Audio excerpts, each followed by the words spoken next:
is working to help build a movement of young feminists in West Africa. Wendyam, can you wave so that they know who you are?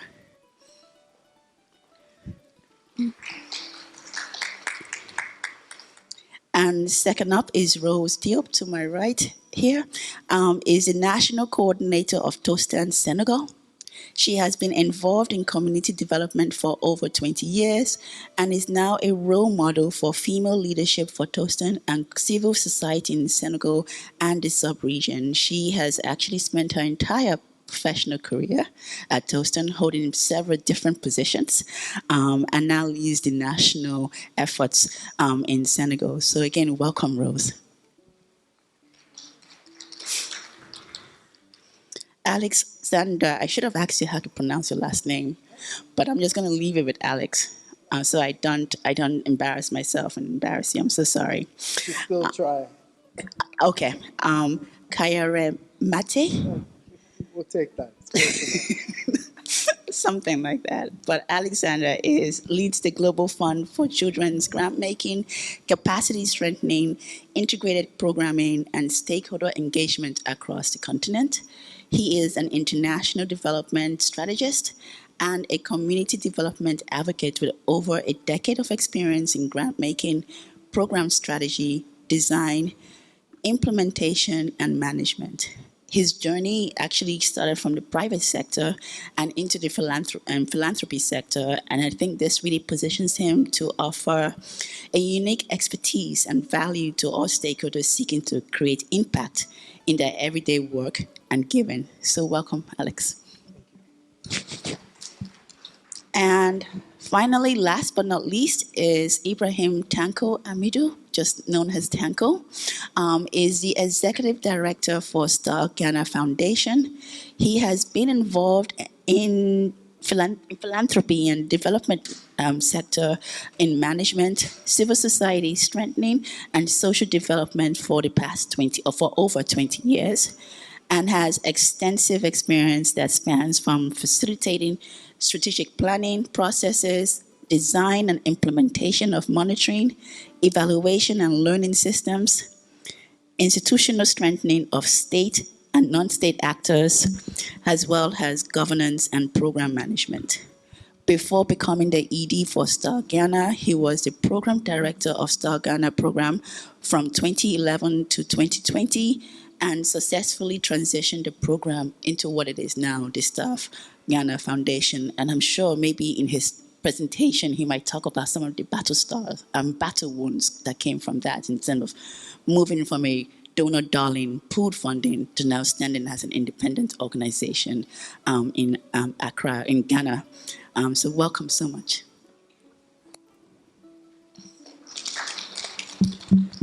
So I think we'll just jump right into it, if that's okay.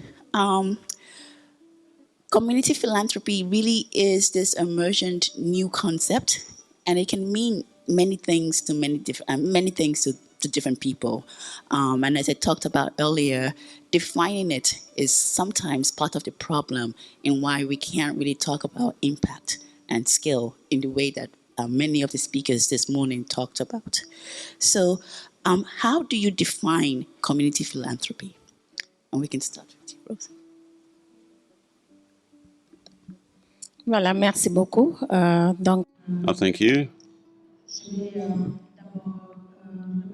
First of all, allow me to thank the organizer of this breakout session, thanking also the speakers, thanking them for bringing us together around such an important theme. How do we define African philanthropy?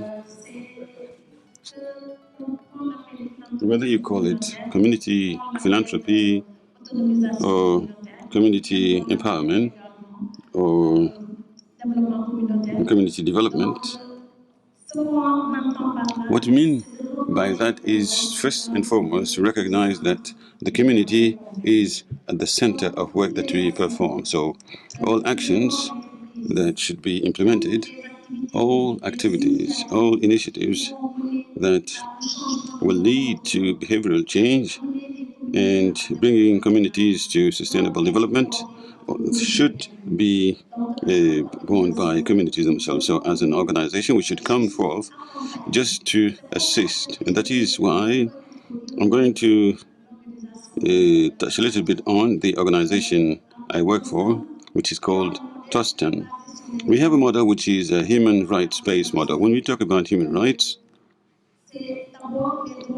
first you have the rights but also responsibilities. Very often that's where we try and bring communities to be aware of their roles and responsibilities within their communities. Let me just share an example. Take the example of right to education. It's important for communities to understand the role of education, the importance of education. I recollect when we were carrying out grassroots surveys, when we ask women what are your rights, the response would be to submit, to educate children, to go to the market, etc. Which shows that before being aware of something, first and foremost, you have to understand that thing for you to to truly play your role. That is why in human rights education, we try to bring communities to understand the importance of individual rights that we are trying to promote. If it is rights to health or to education or to be protected against any form of violence, it is vital that communities definitely know what are their rights. Now, once they are aware of these rights, it is important to identify all that we are doing, which is promoting their rights and everything that is a violation of their rights, which is promoting rights. So once these communities know what goes against their rights, then they will have to take action, meaning that they have to take their responsibilities if they want to bring solutions to the benefit of their communities. That is why I'm saying, with regard to philanthropy, we have to acknowledge that community is at the center of the work, of the activities. All of us here, we do nothing but assisting them to carry out their activities and to promote their own development. Thanks.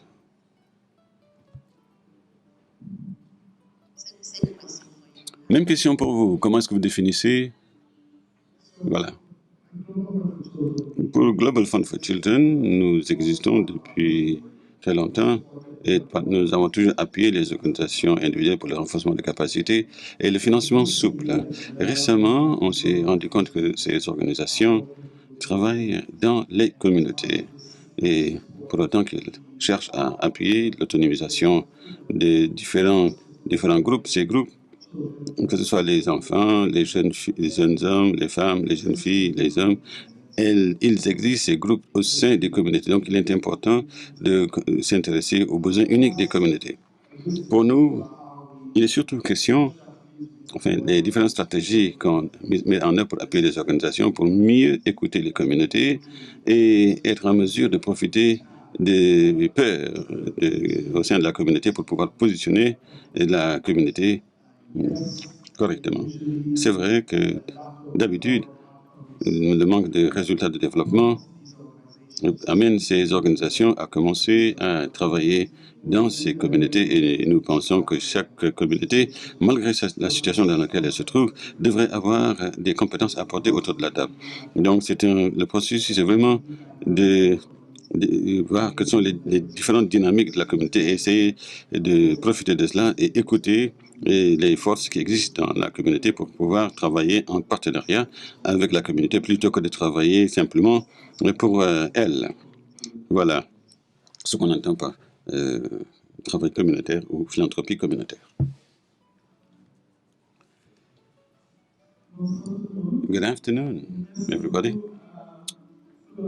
Thank you very much to Global Fund for Community Philanthropy. Thank you for the opportunity to share our experience with Burkina Faso, sharing this with participants to the 4th African Philanthropy Conference.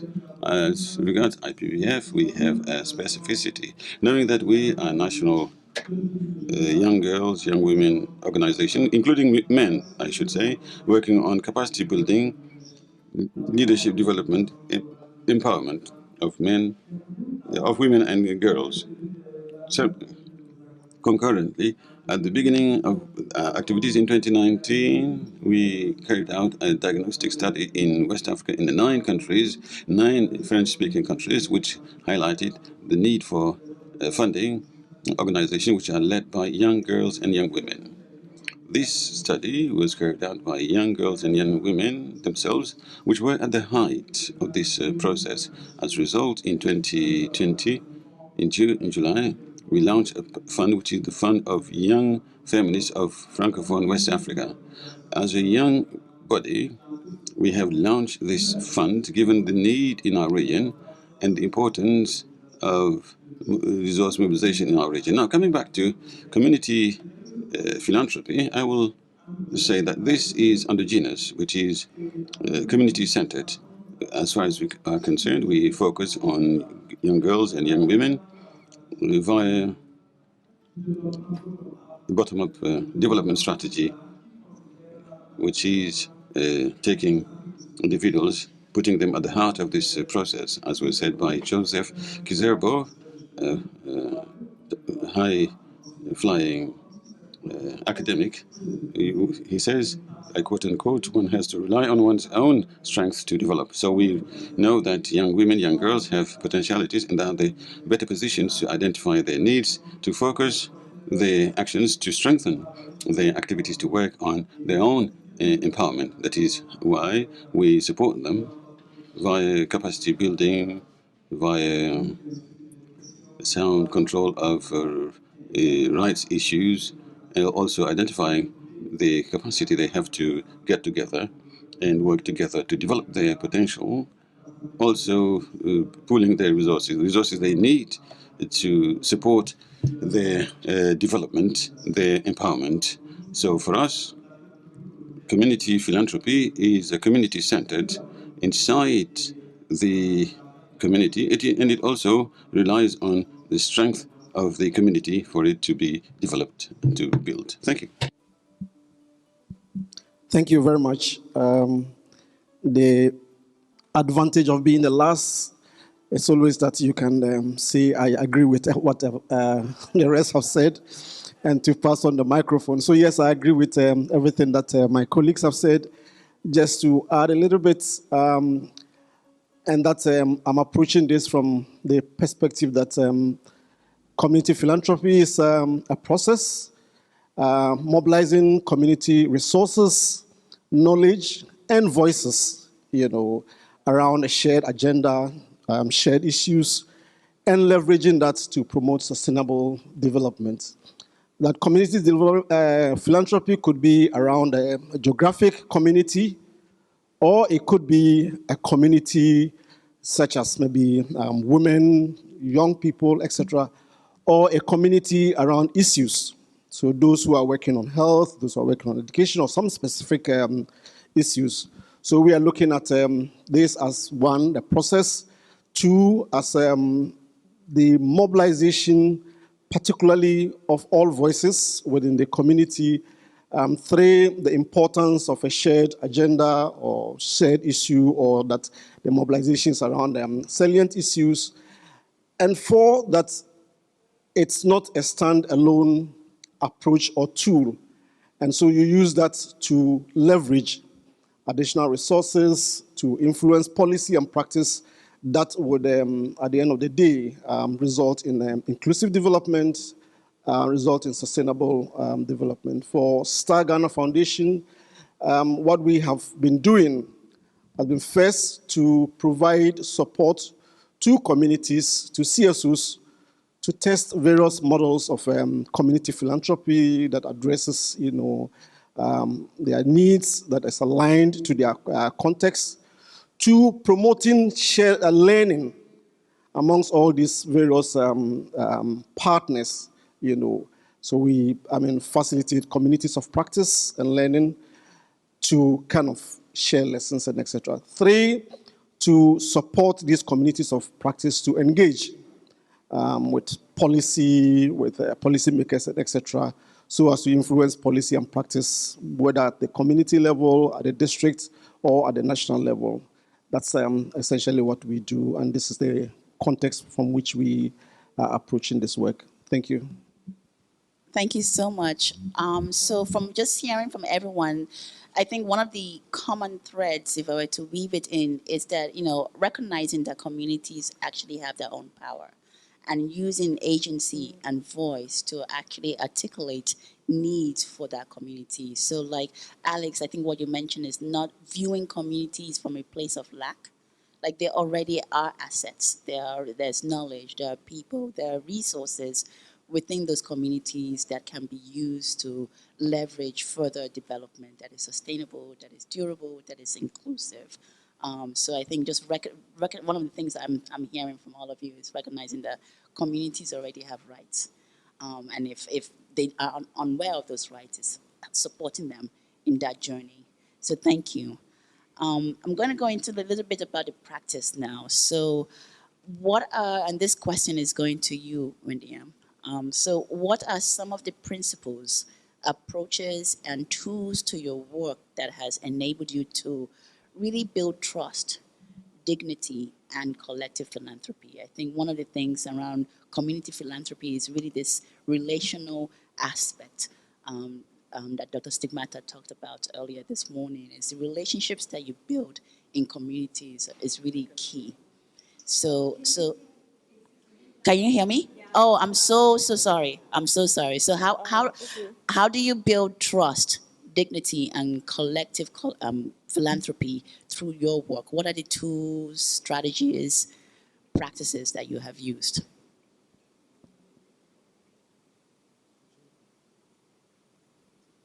Merci beaucoup. Moi, j'ai bien saisi la question. Thank you very much. I understood your question. Now, with regard to our work, earlier I said that we organize our partners who are on the field. We organize them into practice groups. We have groups for young women. We work with women's groups. And we also work a lot on leadership development, capacity building. We have communication spaces to exchange, to train, and through these platforms or spaces, we also have the empowerment component that is tackled with. Like we say, we mobilize people around their interests, and that component is very important in a context such as Burkina Faso. Through our empowerment strategy, which takes into account social economy, which includes the social and human rights dimensions, as well as the empowerment dimension, there is this trust between the communities, between the people that share this space, and who also share the same challenges within a specific context in order to work together to promote their rights on the one hand, and also to develop joint initiatives that are inclusive, that will help them to build their capacities.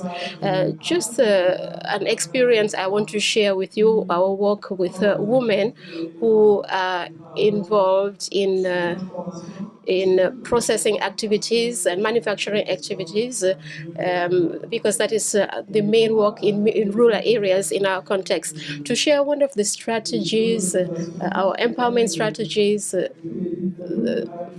for the savings and credit groups at the village level, which consists of for a group of providers who have the raw materials in one community to give loans to women for their work, and then they will reimburse either in kind or in cash. And we are with these women for a training on a microcredit to strengthen their capacities in managing their economies and their income generating activities. And we realized that these women were being exploited by one man in the village who would take their goods and in return would tax them very strongly for his raw materials. And when we did the training with these women, they realized that they could organize themselves better and get their raw materials from elsewhere other than this person who was exploiting them.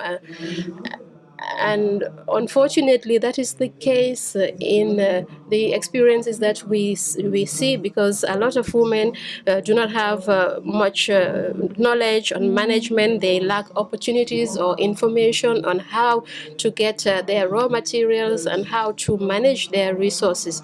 So we support them through strategies that establish a relationship of trust between us and these women, and which is beneficial to them in terms of capacity building in order to better manage their organizations, their communities, and especially their resources. So these are very important strategies. But what we also observed in our context is that women organize themselves in communities. We provide support through initiatives, small training programs that are not accessible at lower cost for the management of their businesses.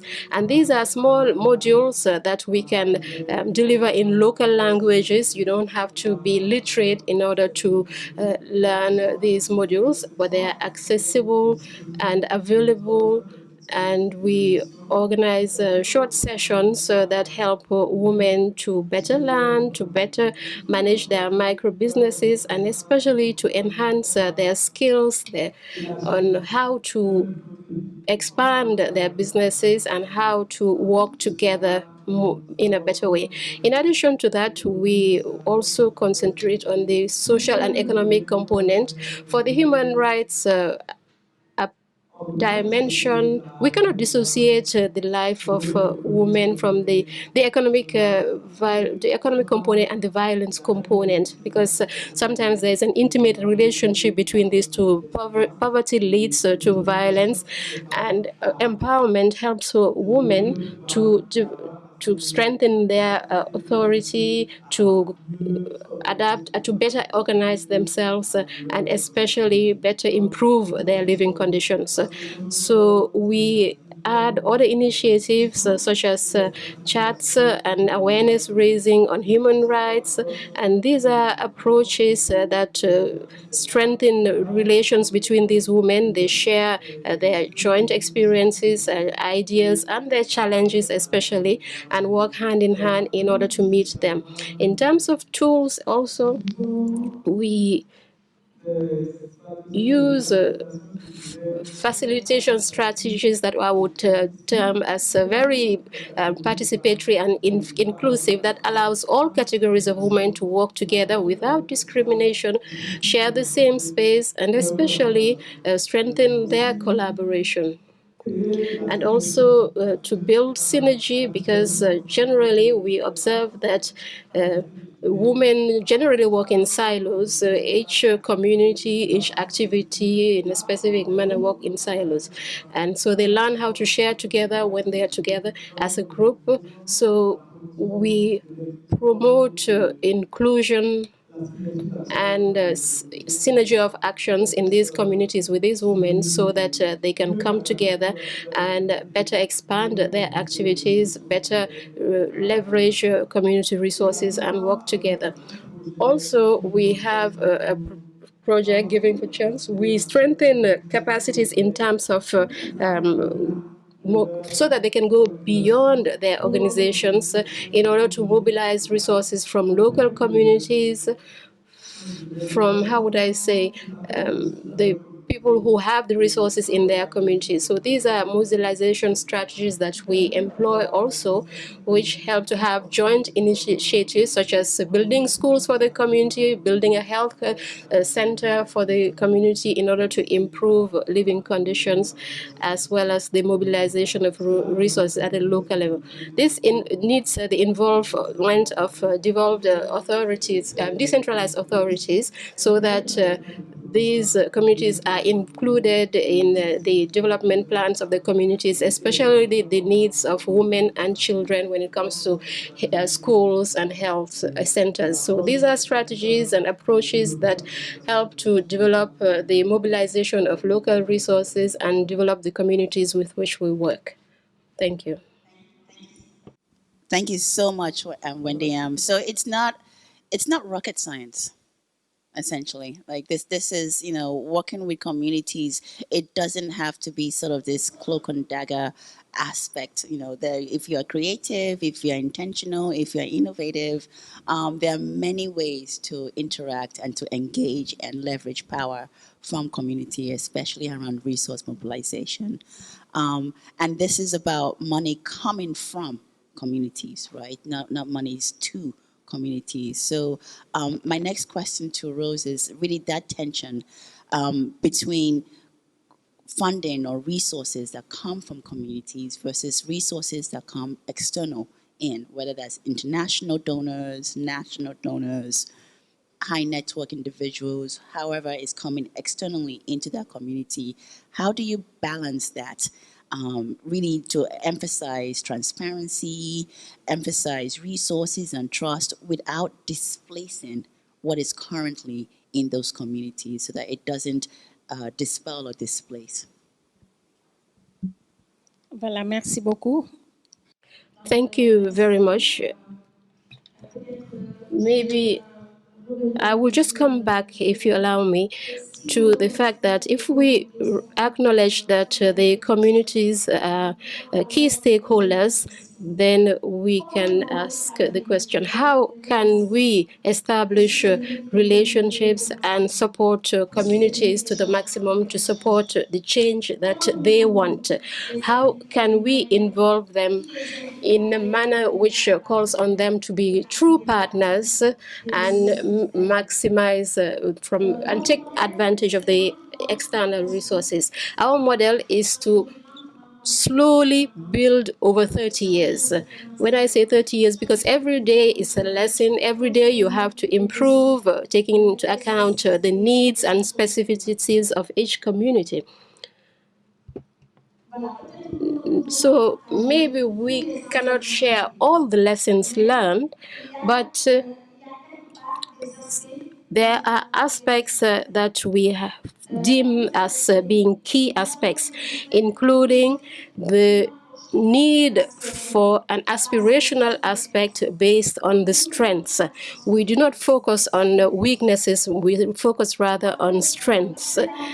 In order to encourage communities to develop and share their vision based on their values, and to support adults and adolescents by strengthening their capacities in key areas so that they can learn and demonstrate their skills that have until now been underutilized.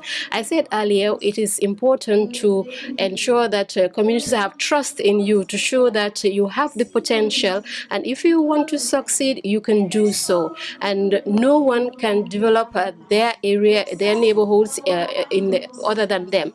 So they have to be aware, understand that nobody can develop their areas other than them. Now, Tostan's program was developed by listening to the needs of the people, the information, skills, experience that they deem as relevant. So our starting point is the communities. Our model is guided by the priorities of the communities. Tostan facilitates the establishment of frameworks, and based on these frameworks, the communities put in place strategies to develop these. What I mean is they have community management groups in each village, which comprises 17 members, including 9 women at least. And these groups include adults and adolescents as well as youth.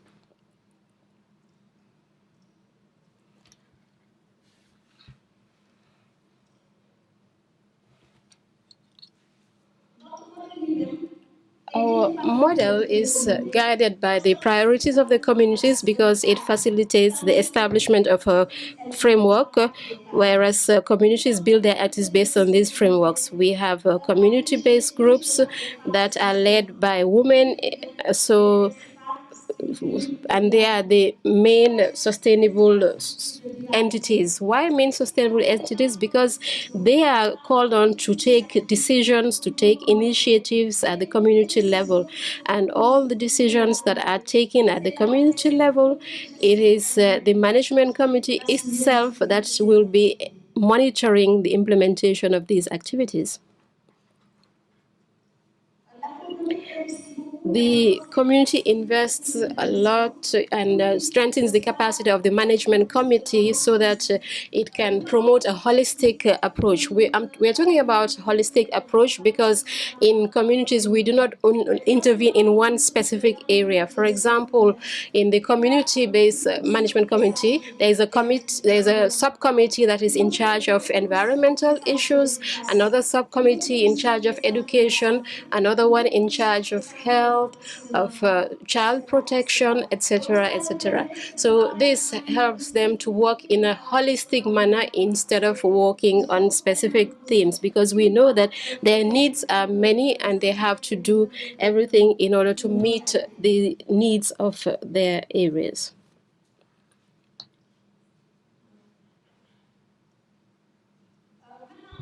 Now, the other aspect that we focus on is in the development of our strategic engagement plan. Generally, it's Tostan who would sit down and write it and draft this. But afterwards, we realized that it was important to consult the communities when we were developing these engagement plans. And this is why last year, in the engagement plan that we drafted for 2023-2030, a lot of communities were consulted, were involved so that they could give their views with regard to what it should look like, what this strategic engagement plan of Tostan should look like. And for this reason, that this plan, there is an additional voice which strengthens what the communities are doing. This shows that it is very important. Now, to respond specifically to your question, I think it is important to have an overall view. We have global systems which obviously do not take into account or do not invest in local capacity, at least not directly and often not at all. And I believe that many of us here in this group play a role, act as a bridge, and that is very important. We are partners who invite others to come to have the power potential to develop the potential of communities. I think there are possibilities that are open to us. That is to shift the theme of sustainability to the first place by reminding ourselves that we are not only looking for impact as in a sector, but a sustainable impact, an impact that is spreads over several years. In our program, it's not only about what the communities know or have done within the framework of the program. It is not only about a 3-year program. That is why we are looking for financial partners, strategic partners, with whom we will develop sustainable partnerships over several years. So at the community level, we strengthen their capacities to look for sustainable partners, strategic partners, financial partners, so that they can achieve their vision. We said earlier on that in each community, as soon as we arrive, these communities have a vision. They share their vision with us, whether it's education, whether it's health, related to health. In general, what they want is what I know is that there are always aspects relating to education, health in their vision, etc. I think early on my colleague here said so. They have to work in order to achieve that vision.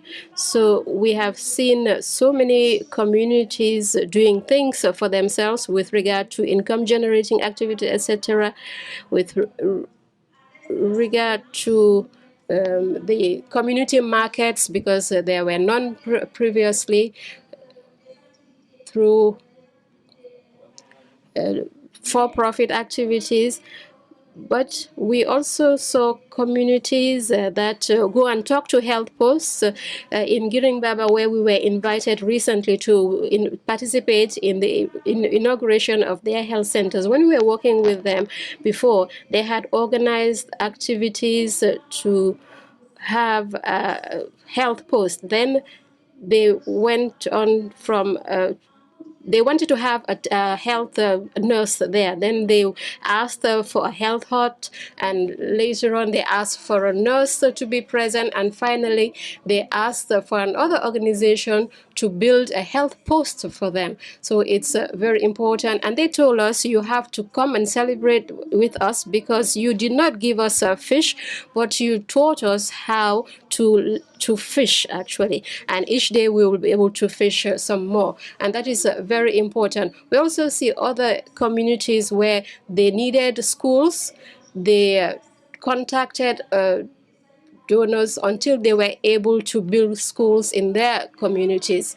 So there are several activities that they implemented, but all of that based on the vision of the community. The other aspect also, there is the territorial, local governments rather.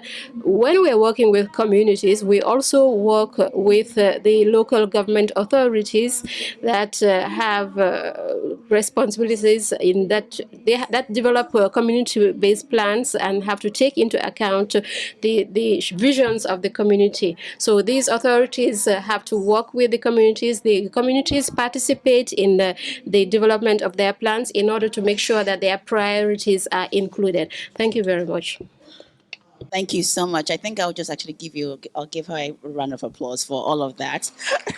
that is, and you're right. I think with Tostan, with over 30 years on the ground working with communities, there are many lessons learned. And I think one of the things I took away from your presentation just now was the way Tostan was able to pivot doing one way in terms of around your strategic plan. Normally you would have done it yourself, you would have had your own experts do it, but to have communities now be part of that process with you. So that is an example of pivoting and changing your approaches to really listening to communities and in that way building trust, which is something that we talked about in the beginning. So thank you so much for sharing all of that. I'm going to move over now to Tanko in trying to connect the dots between what's happening at the hyperlocal with grassroots organizations and to some of these, like this conference, this regional, national, continental, and other global conversations. What role can international actors in particular play in supporting and growing local giving and community philanthropy? And maybe a part two to my question would be, how can we really join up efforts of what's happening, again, like I mentioned, at the local level to global level around systems change? Yeah, do you have? Okay, great. Yeah, thank you very much. I hope I've understood it. I think first I would start with the joined upness because I think for me that is at the heart of effective, sustainable, inclusive community philanthropy. That often we focus on specific, community philanthropy initiatives.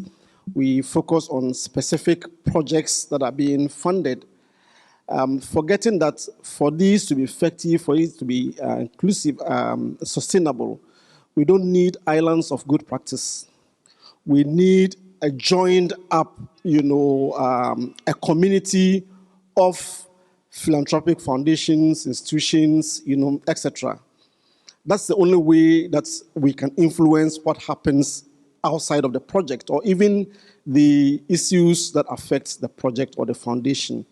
So for us, the starting point is facilitating a community of practice and learning that brings together, community foundations, community organizations that are involved in something like this. That these are peer organizations, these are peer institutions, these are peer foundations that are able to connect with each other and able to share. But it goes beyond, the community of practice goes beyond sharing. it also looks at what are the bigger issues that they cannot address individually, but would be able to do so when they mobilize and work together. So then it moves from being a community of learning to a community for joint action. And therefore, they begin to look at who else do we need to engage with. And I think that is where, the facilitator's role becomes quite important. The facilitator could be an international organization, it could be a national foundation, whatever. But helping to broker, helping to strengthen spaces where these communities of philanthropic organizations, institutions, can collectively engage with duty bearers, policymakers, etc. And so in Ghana, for example, one of the issues that came out from the communities of practice was the whole tax regime and how that affects their ability to mobilize resources and etc. And so what we did was then to, convene a dialogue that brought, the tax authorities, the community foundations and etc. to have a discussion. What needs to be done, what is the law, etc. And out of that are beginning to emerge some issues that they can take forward. So that whole thing around the spaces where local foundations, community philanthropic institutions can engage collectively is very important. There may be some existing spaces, but some of them may not be inclusive. And so how then even the existing spaces, how you make them inclusive and, accessible to the local partners. I think with the international organizations, our experiences vary. First, you do have some international organizations that are directly supporting local, philanthropic initiatives. And for such organizations, I think the key thing is recognizing their roles as facilitators. That where that role is not put at the center, then you have a situation where you are supporting organizations to do what you want them to do. And what then results is that this is not sustainable. This ends when the international organization support ends. For those that are not directly facilitating or funding these processes, I think what we have found useful has been, to engage with conversations and with INGOs that are working, internationally and etc. So, for example, the Reimagining INGO, the Ringo initiative, we found that as a very useful space where we have fed in, the lessons, the experiences, and etc., seeking to influence how these work. But we're also beginning to look at how we strengthen a Ghana civil society forum that brings together INGOs working in Ghana and others to see how do we influence the policies and practices. And I think, Et je pense qu'il faut peut-être entrer dans des conversations avec ces mouvements. Cela peut aider à influencer les politiques, les pratiques des ONG internationales. Même avec les meilleures intentions, le vocabulaire, le langage, l'ancienne façon de procéder sert à perpétuer et à renforcer l'ancienne méthodologie. Ça, c'est ma perspective. Merci. Merci beaucoup. Il est important d'insister sur le rôle des uns et des autres. Je vais peut-être rapidement me tourner vers Alex. Il y a eu un commentaire qui avait été fait ce matin sur comment on fait le passage à l'échelle, comment on évalue ce qui a été considéré comme une réussite. Et on présume aussi qu'il y a plusieurs façons d'évaluer, de mesurer les projets sur le terrain au niveau des communautés. Comment est-ce que vous m'entendez? Scream into the microphone. I'm so sorry. So what are the diverse accountability requirements of different international and local actors? How can that be taken into account? How do you measure with many different demanding factors on you? So I see that we're getting a time check here, so I'll be quite brief. We have 5 minutes? Oh, 10. I'll be brief. I think some of the themes that I would have touched on have already been talked about, but it really starts from the very first interaction with the community members, and making sure that you're meaningfully engaging them as you develop your tools, your frameworks, so that they are meaningfully a part of the assessment.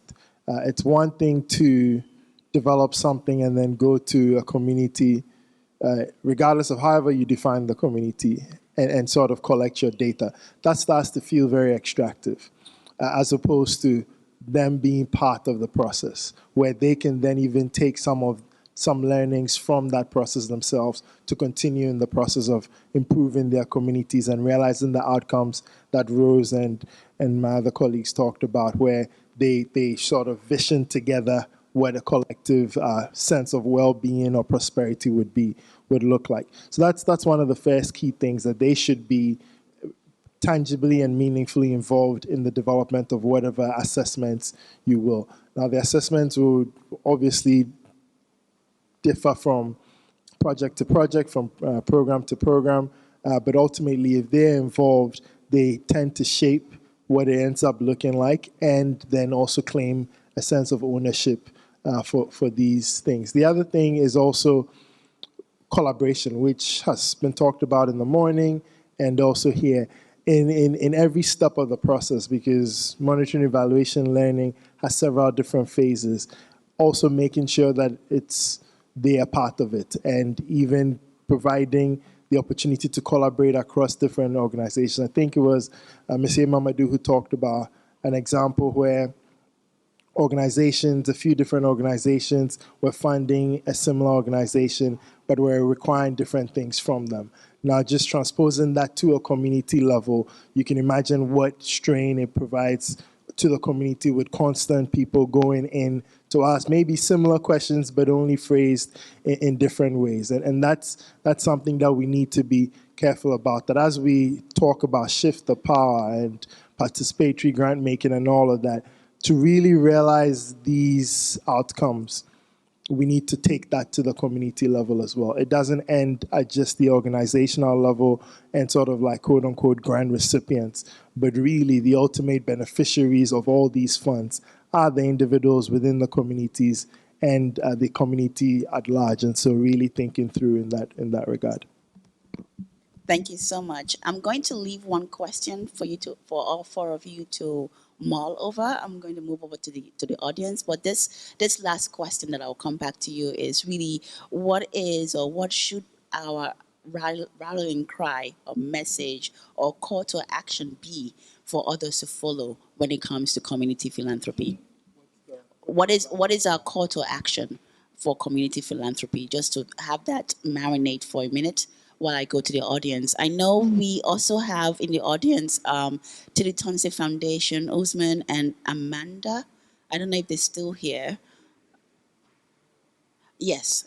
If you want to respond to also that same question in terms of what is our call for action or message or rallying cry around community philanthropy? What are also some of the lessons that you have?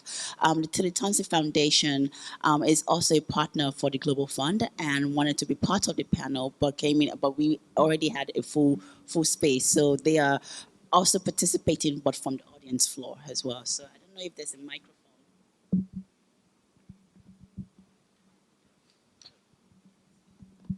Thank you very much. As already introduced, Tilitonse Foundation is also a grant-making organization, a local grant-making organization, but we are also into capacity development and research and learning. So at this point in time, we would also want to rally behind everybody else to call upon that indeed everything should start with the community, because they know what they want and they have the resources in terms of their voices, even some of the resources in kind. But what is needed is just facilitation so that they are able to come up clearly together that they need something and then be supported. Let me also take this opportunity that at the moment, as in Tiritose Foundation, we have partners that are engaged in community philanthropy, who you said there's Kennedy, who is our colleague, who actually are doing that at their organization.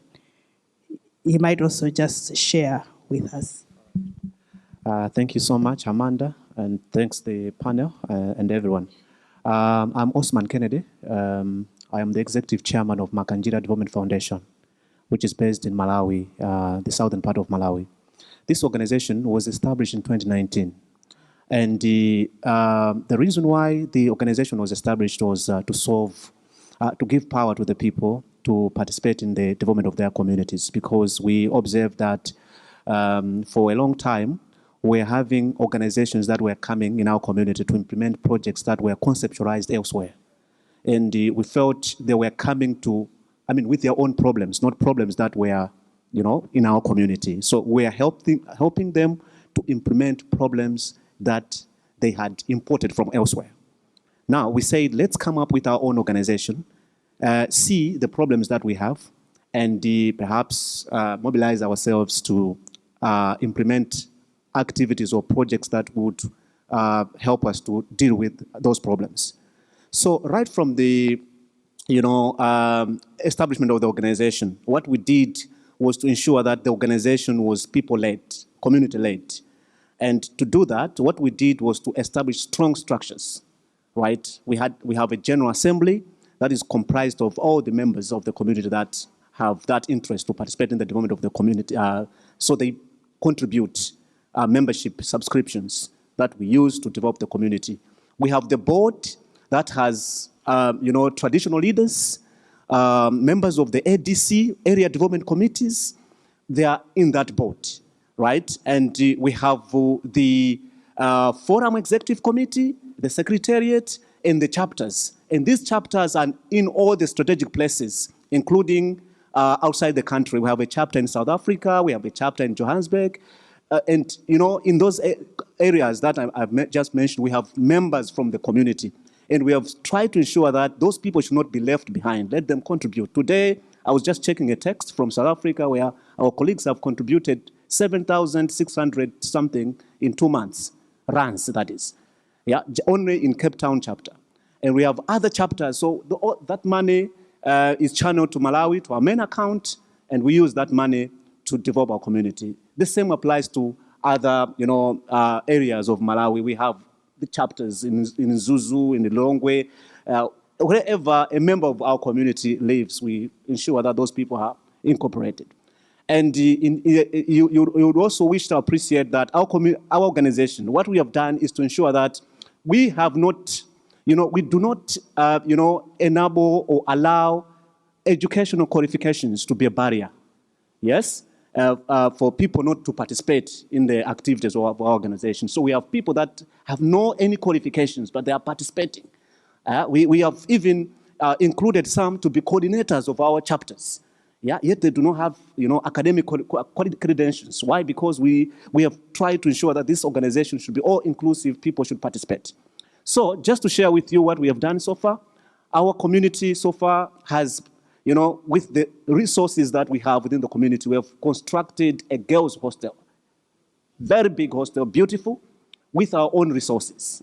If I had the chance, I would have even beamed it just to show you what we have done. With our own resources, buying cement, iron sheets and everything, that hostel is now, operational in our community. We have established a human rights defenders, program that is there to ensure that it helps people, especially those that suffer human rights violation, to seek justice. And now what we have done is to, incorporate the services of lawyers within the community to support these people for free, right? And that's another important principle. What we're saying is for people to engage in philanthropy, it's not only about money. Anything that you can contribute, including your expertise, right? So the human rights defenders, program is also there. We have introduced youth-led programs. Currently, we are doing talent management, in the community so that those that have talent, for example, football, we can market their talents. We have clubs in Malawi that, engage youth from elsewhere. But we have seen that some do not go far with their talent because, that talent is ending in the community because they don't have exposure. And we're doing that talent management. We have established community radio clubs around the community in conjunction with Tritonse. They supported us to, to have a toll-free line that the community used to, report drug proliferation in hospitals and even report, services that are not, helping them, those people that are not helping them, those that are, selling drugs, so that people can even define or, tell the service providers the nature of the service that they want. So we have that toll-free number that is helping people to, report any issues of, underperformance in the health centers around the community. So that's what we are doing. We are doing a lot, but because of time, we cannot manage to, showcase everything. But there are, I just wanted to agree with the speakers that it's possible that the community, if given that power, people within the communities can participate and make decisions on their own and be actors, active agents of development in their own communities. Thank you so much, Usman. I really appreciated that. And I think there was a comment you made in terms of not implementing solutions to other people's problems, which is that the pushback to how aid sometimes is done, is that it's other problem solutions that are packaged externally and brought into a community where there is no ownership of that process because those issues don't belong to them, right? So is that pushback and rejection of that. I was told that we have actually a little bit more time than we were initially told. So we got maybe 10 more minutes or about 15 more minutes. So I don't know if there are any questions from the audience and I can try to move around. I don't know if there's an extra. Thank you. No, this one should stay up here. And they can have my, I saw your hand first and I'll come back to you. Merci. Thank you, Madam the Moderator. My name is Abdoulaye Diallo. I'm Research Officer and Knowledge Management at RADO, the African Organization for Human Rights in West Africa, and very involved in a lot of parts of Africa, member of the ECOSOC of AU, member of the UN ECOSOC. In fact, I want to commend the work by my colleague from Tostan. They have worked extensively on women's rights. And 2 years ago, or 3 years ago, we shared the same project on children begging in the streets. And I really would like to hail the work you're doing at the community level as human rights champions. We have had feedback on that. The good practice with basic grassroots communities organizations. We all know of all that. Apart from that, civil society organizations in Senegal have a problem regarding funding of their projects. Based on your experience as an officer, a Tostan official, what are the mechanisms and the models that you want to implement to support civil society organizations in Senegal? And the other thing is this. African philanthropy, has it got the impact to focus on socio-cultural rights in all African countries? Maybe I should stop there. The rest will be comments. Thank you. Thank you so much. Merci beaucoup. Y a-t-il une autre question?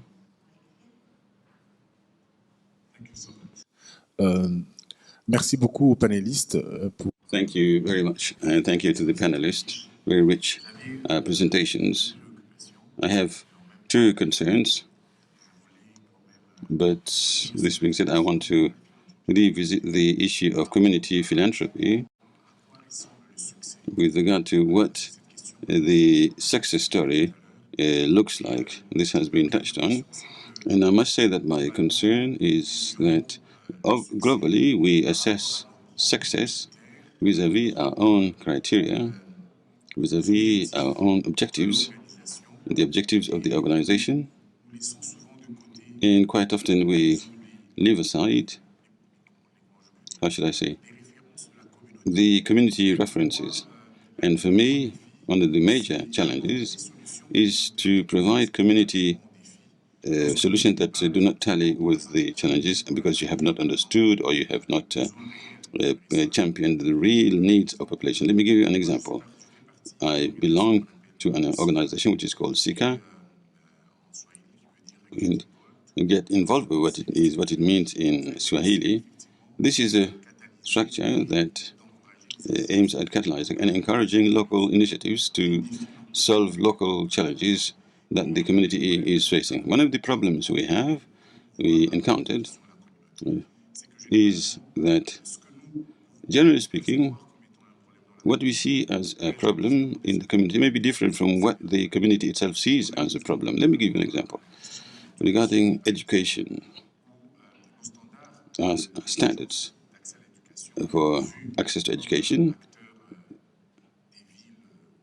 as actors of urban areas may be different from standards or education standards or norms which you will find in communities. And we have tried to establish a project to improve education conditions in the community. We thought that education infrastructure was most important, whilst for the community, simple access to education for the young girl, young boy is the priority. Since we didn't have enough resources, we were encountering problems to choose between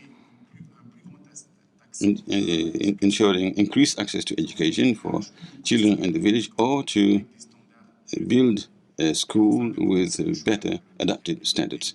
At the end of the day, the community option was given priority, and we have eventually rehabilitated the project. Whilst at the beginning we wanted to build a school that tallies with classical standards. So, at what time can we say in the community that we have been successful? How do we assess success with regard to this community philanthropy? Knowing that community has standards which may not be ours, or should it be to try and understand the challenges of the community so as to know what are the real needs? How does he, or how is the solution, what is the solution looking like? I heard one of the presenters, I think it was Ghana, Alex, he said that based on his experience, he no longer needs partnering with international bodies. I want to understand how they have managed to create this autonomy in terms of resources, vis-à-vis resources. Donc, il y a deux questions, si j'ai bien compris. Une question sur les discussions avec les donateurs internationaux et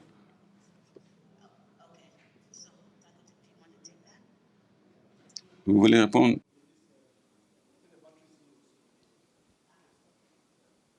To repeat the question? Alors, la question par rapport à... Well, regarding your organization, he's speaking English. How can you... Yeah, okay, je peux dire en anglais. Yeah, how did you achieve the autonomy of your organization? You said you have said that you don't need partnership with international organization so as you can implement your activities with or your organization. So how did you build this autonomy so as to be able to get your own financial capacity for your organization? Do you need a microphone? Thank you very much. And I really wish what you said is true in the sense that we don't need those resources, but actually we still raise funding from international sources, from other local sources. So we aren't that autonomous yet. But what we have sought to do has been to be very clear about who we are, what we seek to do, and to use that as the basis in terms of the partnerships, the kinds of partnerships we enter into, and the kinds of organizations that we work with. And so even though we aren't financially very strong, but we've had the courage to, from time to time, say, no, this funding is not for us, but also to kind of indicate that we want to co-create, whatever partnerships, whatever projects that we are entering into with international organizations. Initially, it was very difficult for us, but I think increasingly, donors have come to accept that this is who we are. And so being very clear about who you are, making sure that you use every channel, every opportunity that you get to just reinforce that message is quite important.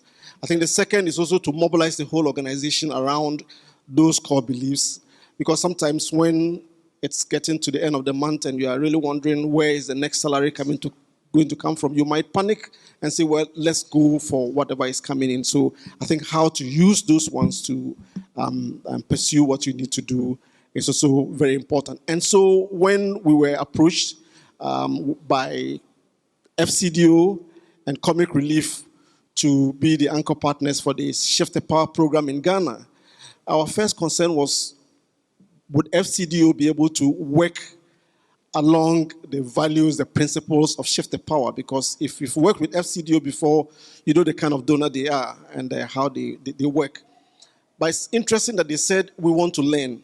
But more importantly, we want you to also generate the kind of evidence that we can use to influence UK government policy, but also the UK public around, what Shift the Power is all about. So I think it's not just about who you enter into partnership with, but also how you seek to use evidence from your practice to influence the donors' policies and practices. I hope that answers the question. Thank you so much. Yes, Rose, do you want to go ahead? Voilà, merci beaucoup. Donc, Thank you very much. Thank you for encouragement. I think there was a question regarding funding. Well, with a focus on mechanisms. I know that it's quite rare to have access to funding. This is a reality for all, given the difficulties that we all encounter. However, the take-home message I want to share is to have good visibility. Good visibility, you may secure it using evidence, because if you implement projects, normally you should be able to have evidence that can help you show impact that you achieved or to assess what you have had in the past. And this is what is going to help us meet with other partners to attract them with evidence produced. You also have to bring partners to the field so as to allow them to see what you're doing, because I know that field visits help partners to see by themselves what you have done. You don't need to express yourselves, rather the communities themselves will express themselves, and this certainly would allow them to better believe in what you're doing, because if they believe in what you're doing, it will be easy to continue this collaboration or to start with a first collaboration exercise with you. I know that collaboration, our funding is increasingly difficult. That is why you need a lot of mechanisms for you to have access to these funds. There was a second question. I forgot it. Can you jog my memory? Maybe I should also tackle the other question. I think it was there was a question to see whether we should assess vis-à-vis what we're doing or vis-à-vis what communities are doing. If you have a program, you have commitments with the donor. So if you assess based on commitments you have taken with donors. But a facility like Tostan, when you come, the community must establish a community vision. So as I say, by 5 years, this is what I want to achieve. And they should be allowed from time to time to assess what they have done regarding this vision. This allows you to see whether this community is still on the right path. If you say in your vision that you want to improve health, community health, what have you done in terms of actions implemented that enable you to say that health is being improved? Now, if you talk about education and you talk about environment or anything else, definitely you have to show what you have done in terms of activities and what are the consequences they have had that can be measured. All this normally should fit within the framework of what we say, because in the reports that we give to donors, during assessment we assess communities. There are things that we want to achieve, and this may not be the priority of the community, simply because they may not know the importance of it. And that is why we are there to support and to guide them. Take the case of early marriage. If we want to promote abandoning or relinquishing a child marriage, a community that is steeped in that will never tell you that it is a bad thing that they will stop. But in the strategy that you will implement, they will understand that there are consequences that need an in-depth reflection, and they may be ready to stop. But you cannot say we have this and the community have that. We are siding with them to support, to guide them. Now, as for your second question,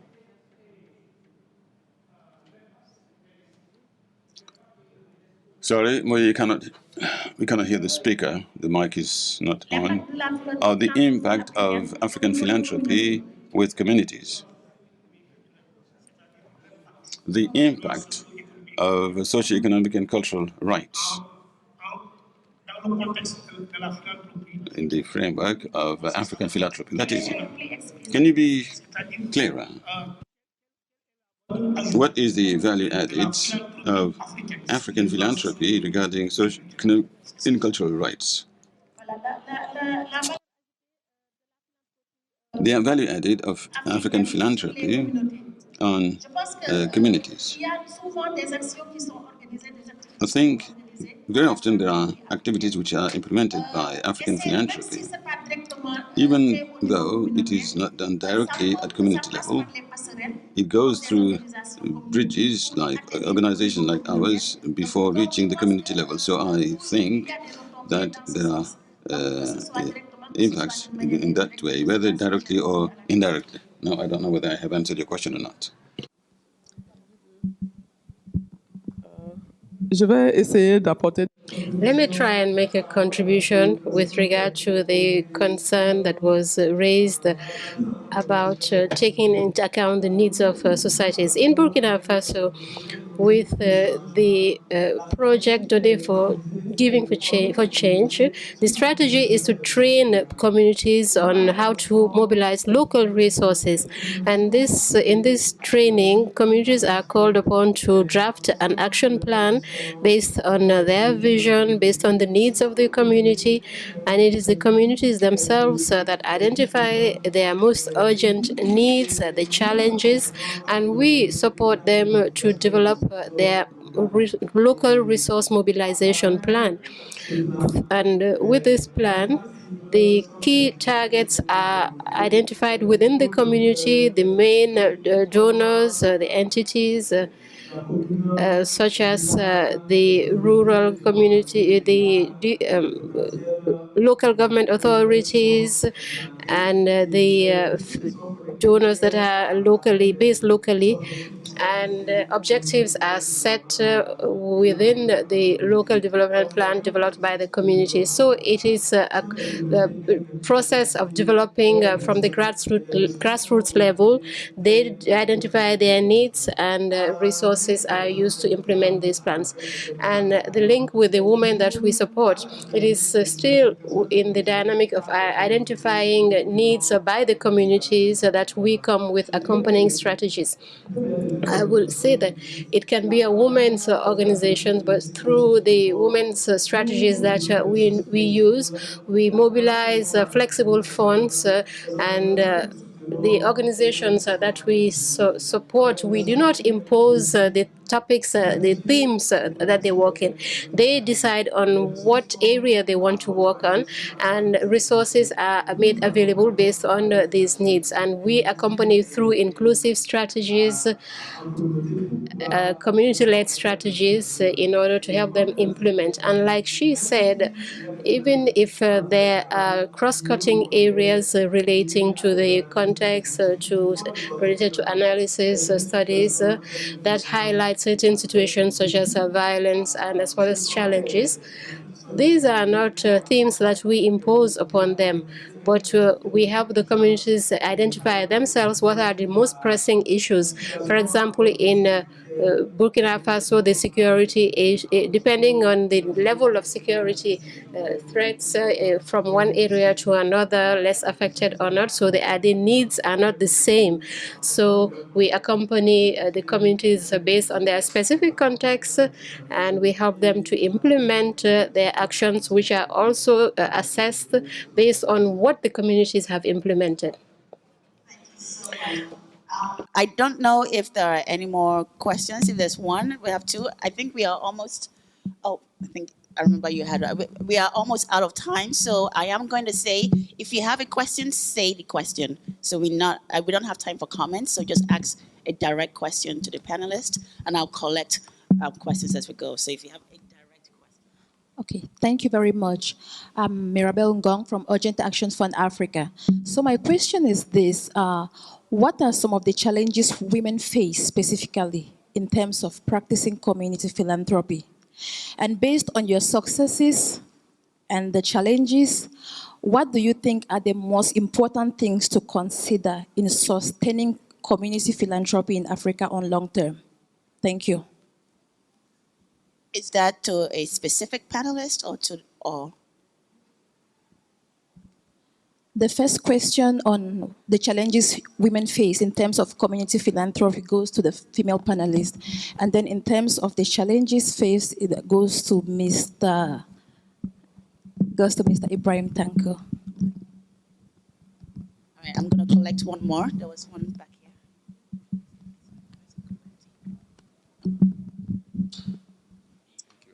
Alors, bonsoir à tous. Good evening, everybody. I work for Ashoka. I just had a question.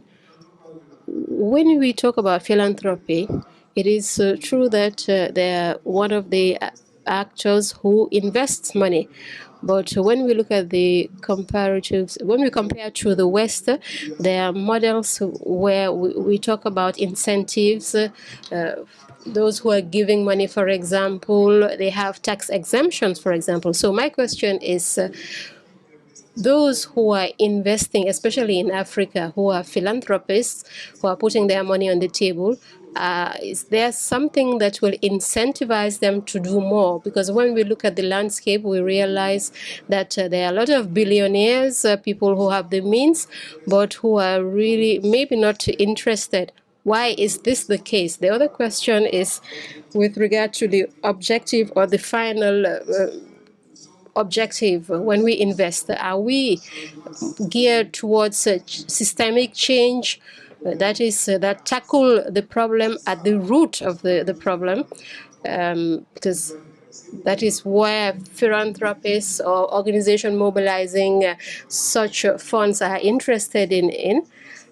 Is that what they want really? Let me stop here because I do not want to make too much comments. Do you guys want to take it? Je commence. Let me start. I just wanted to answer the question from the challenges faced by women. In Burkina Faso, we have conducted a study on community philanthropy with relate to women. So I will share the challenges that were identified there with regard to resource mobilization at the community level by the women.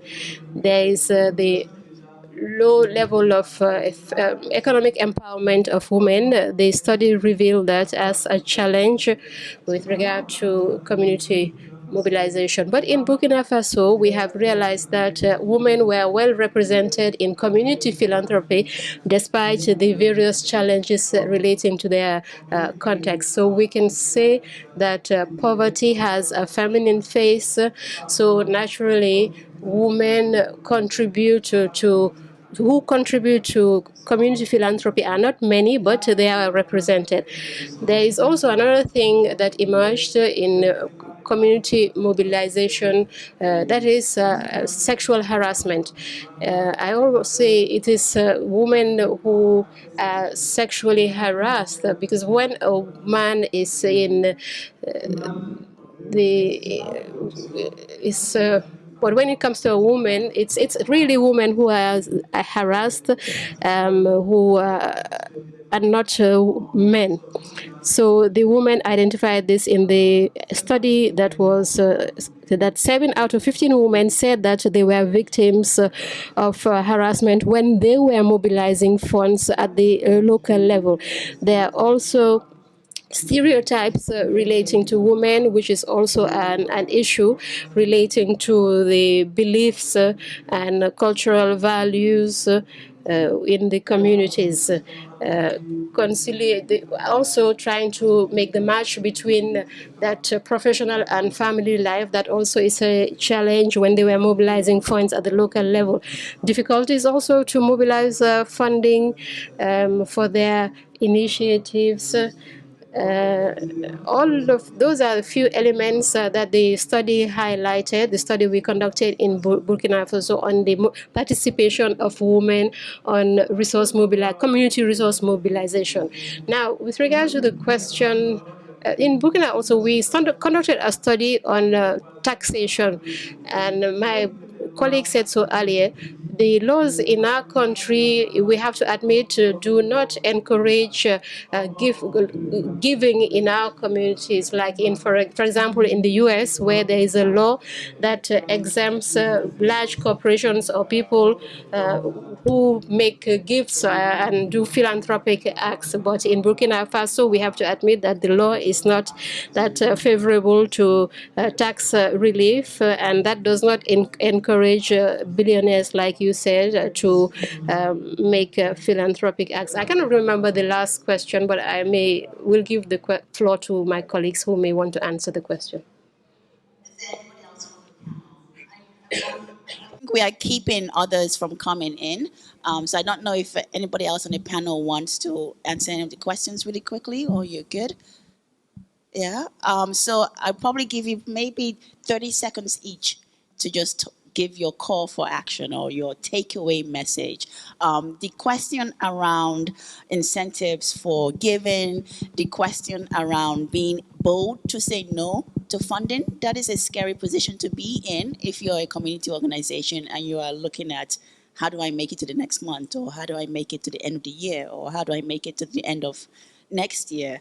But what I am seeing is this trend of organizations being very diplomatic and bold in suggesting a different way. So maybe it's not a direct no to the funding, but suggesting, as Tanko said, ways to collaborate and ways to bring in ownership into that process, so that if not with that particular grant, the future grant would change and behaviors that way would change. So your 30-second call for action or takeaway message to this group. Thank you. So I think just quickly to what Tanko said is so important, that knowing who you are allows you to do what you're just saying, right? And so that's one of the key foundational pieces of being able to push back or have an effective conversation with a funder who seems to be trying to support or edge you towards a direction that doesn't fit with your approach.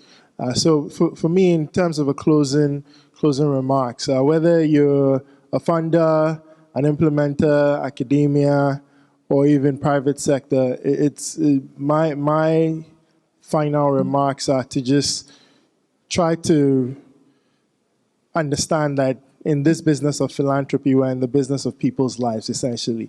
And to be able to really have lasting change in the lives of people that we seek to all impact in different ways and from different perspectives, we can't leave the community out of it. We have to be ready to collaborate, we have to be ready to listen, and we have to be bold to push back on things that don't work for us or don't sit well with the communities. They are ultimately the most important constituent, and anything we do without them is just really doing that for ourselves and our own egos and our own special interests. And so that's what I will say. Whether it's shift the power, participatory grant making, any of those buzzwords are not truly fulfilled if we're not involving the individuals within the community and helping them be part of the solution to uplift themselves, which also then breaks the cycle of dependence on funding, because then they can rally themselves for their own good.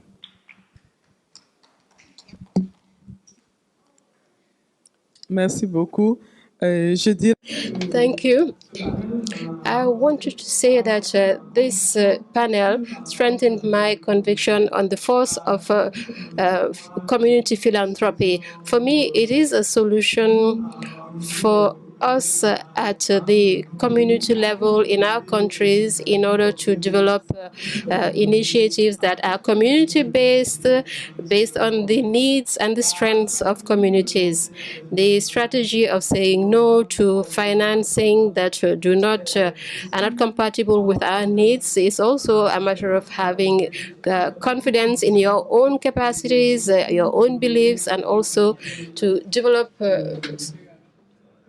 your capacities to think and find local solutions in order to develop the capacity to free yourself of this dependence on external funding. And we have faith that that is one of the solutions that will help us to be self-affirmative and to achieve our objectives, and others will then come to join us. And we should not wait for development to begin elsewhere. We have to promote our own development. And that is what my takeaway from this panel discussion. The rallying cry among the Ashantis, Alex, correct me if I'm wrong, is Choboi, and you say yay. And so I think we'll start with the Choboi to everybody who is involved in promoting, facilitating community philanthropy. I think the second takeaway, the second issue for me is the fact that it is not an option, it is an imperative. Sometimes we treat community philanthropy as one of the options. But I think to promote sustainable, inclusive development, etc., it is an imperative. And for us to see how then we work with that at the center. And the third is actually that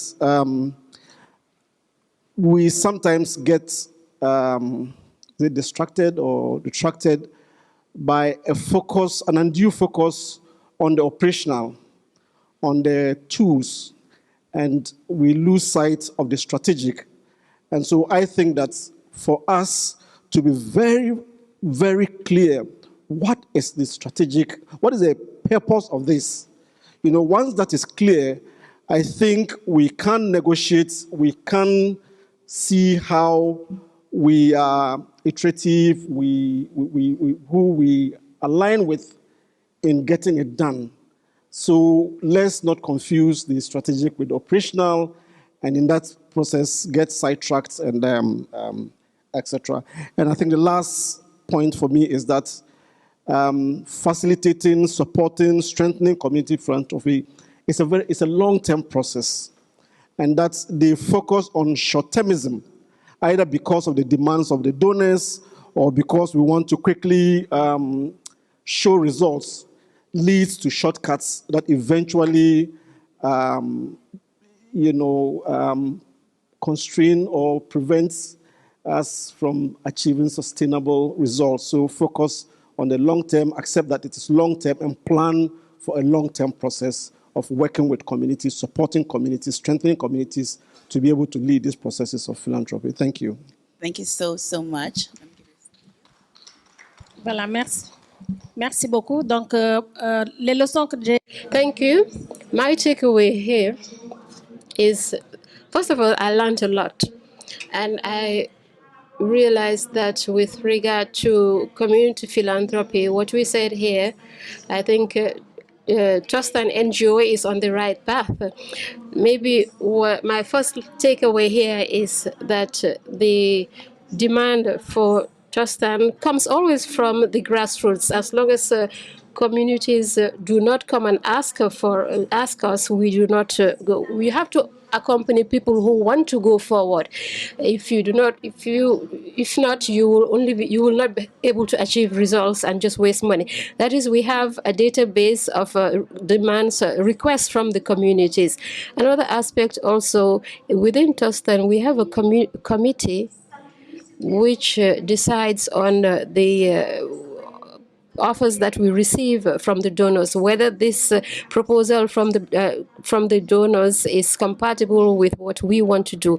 If it is not compatible, maybe we need projects to accompany, to help the communities, but we do not want to implement projects that the communities do not want. So I've learned a lot here.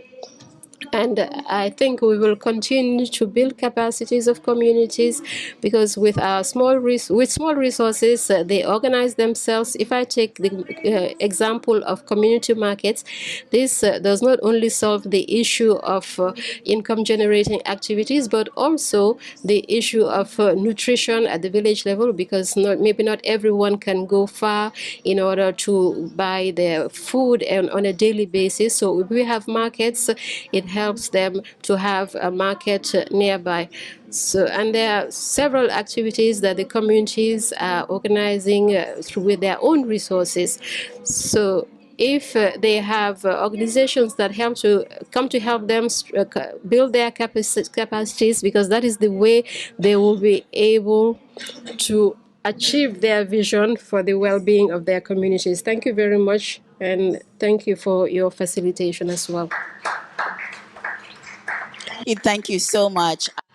I'm just going to play devil's advocate and comment on Tanko's last point around this is a long-term game in advancing community philanthropy. I absolutely believe in that, but there's also fire on the mountain, meaning that this system currently is broken, and we need fast a response to it. Otherwise, what we are fighting against, those we are fighting against from the West, will quickly come up with a solution that we are going to spend the next 70 years dealing with. So while it is a long-term goal and we need to position ourselves for that, we also need to, and this is one of the reasons why we need to show the value and the impact and the scale of community philanthropy with an urgency that it doesn't take the next 70 years to realize. So that's just my little sort of devil's advocate. It's an and, not an or that will probably be my thing. Now, yes, it's long term, and let's come up with solutions tomorrow. So again, thank you so much for give a hand again to my esteemed panelists. I've learned a lot from this session. So thank you so much, and we've kept people waiting outside, so which means it's a good thing. I'll just take that as a good thing. So thank you for sticking it with us this afternoon. Appreciate it.